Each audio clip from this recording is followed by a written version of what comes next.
What's happening, YouTubey? Sorry about the background noise between the coffee pot and the heater. It's a little noisy. Anyway, man, I've been struggling lately, right? Pretty obvious. But recently, I've spent a lot of time putting to good use old skills I had that I used on mom when it came to helping her when she was having hard times, right? So lately I've been sitting quietly shrinking myself. And when I say that, I look at certain activities or things that I've done recently that were over the top or angry or yelling and screaming at the park people, all kinds of stuff that really upset. And then I'm like, okay, well, why did you do that? What got you so riled up? What triggered you, etc., etc.? Was it justified? The reason you're screaming at stretch mark and wet spot? Or are you getting carried away because of some old shit, right? Do they deserve what you're saying? Or are you being a bully? So I'm analyzing my behavior. Man.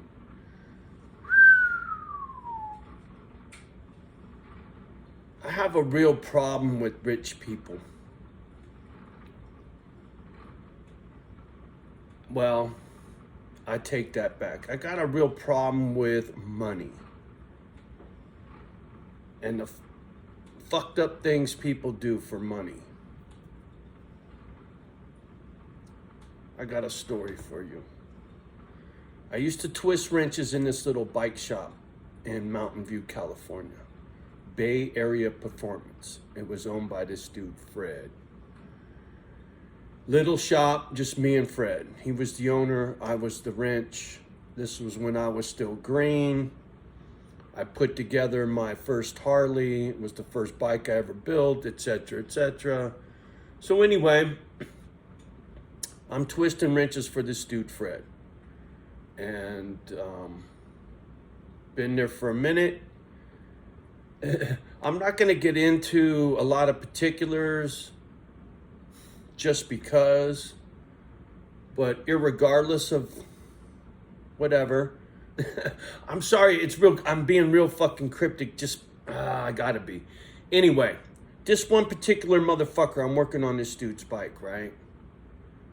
And back in those days, you're talking 1998, I think, memory serves. It was before I worked at Indian, and that was 9/11, that was 2001, so it was 99, 98, somewhere in there, right, is when I worked at this dude's shop. So this motherfucker brings his bike in, and he's chirping in my ear about what he's gonna do to his bike while I'm fucking changing the oil or doing some fucking bullshit, right? You're not supposed to be in the shop. You're supposed to stay in the fucking little bullshit parts room. You're not supposed to come into the shop. But Fred would always let these motherfuckers walk around in the shop. They'd be breathing down my neck while I'm twisting wrenches on their bike. And I hated that, right? You slip a wrench, you chip a fucking something, and the dude's standing there. You're all fuck that, right? So anyway, this dude's standing there, and he's fucking chirping in my ear how when he gets his new foster child, once he gets approved for his new foster child and he gets that first check, he's gonna come back and get some chrome on his Harley. Motherfucker. And he already had 2 foster kids. This cat lived in East Palo Alto. Our shop wasn't far from EPA, and Fred wrenched on a group of gentlemen's motorcycles.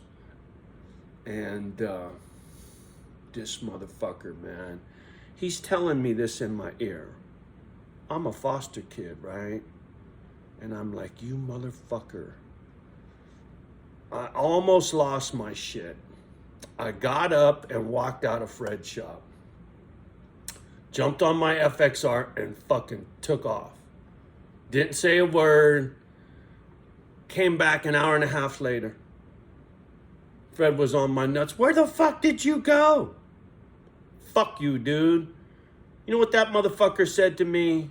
And I told Fred, and Fred says, dude, you got a job to do. You got to ignore these guys. I said, dude, you're supposed to keep them inside the fucking parts room. They're not supposed to be in the shop while I'm working on their fucking bike. And he's all, you let me worry about the customer. And then that's when we had words, and I didn't work there too long after that.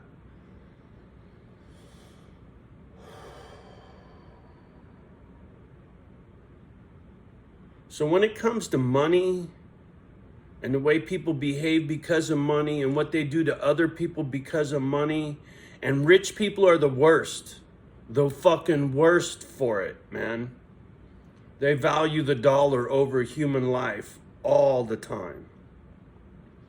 So I got a real problem with people with money, or excuse me, not with money, but with people who value money. I don't value money. I use money. It's a means to an end.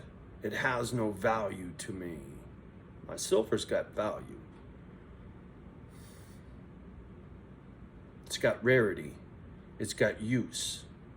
Surgical instruments, wires, electronics, solar, this, that. There's a use for silver. That greenback with the green ink on a piece of paper got no use to me, but it sure got used to a motherfucker who wants to throw a foster child under the bus to get a chrome inner primary. Motherfucker, please. I've seen some shit, some foul shit in my life, man. I've had that treatment. I've been in a foster home where biological children on Christmas, 9 presents under the tree to Johnny's 1. When you're a kid, you count. And if you got multiple kids, trust me, your children count and see if Sissy got 9 and I got 8, right? You know this. So trust me, as a foster kid, it was like 8-1, biological to foster child.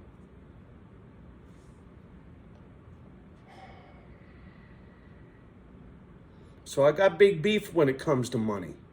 Always have my whole fucking life. Mom talking about finding a briefcase full of money and our life was gonna be okay. And I'm still trying to get the fuck out of a mobile home park so I could be on a little bit of acreage. So I could go plinking and watch pit bulls run and play without being hassled by some fucking cat person or some fucking cop or some fucking crankster.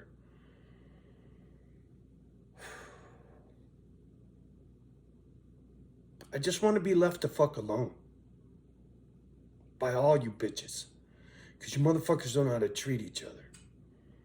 I've said it repeatedly. There's nothing human about the human race.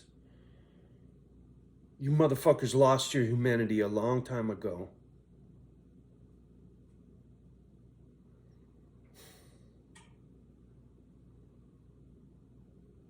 Anyway, I said what I needed to say about greedy people.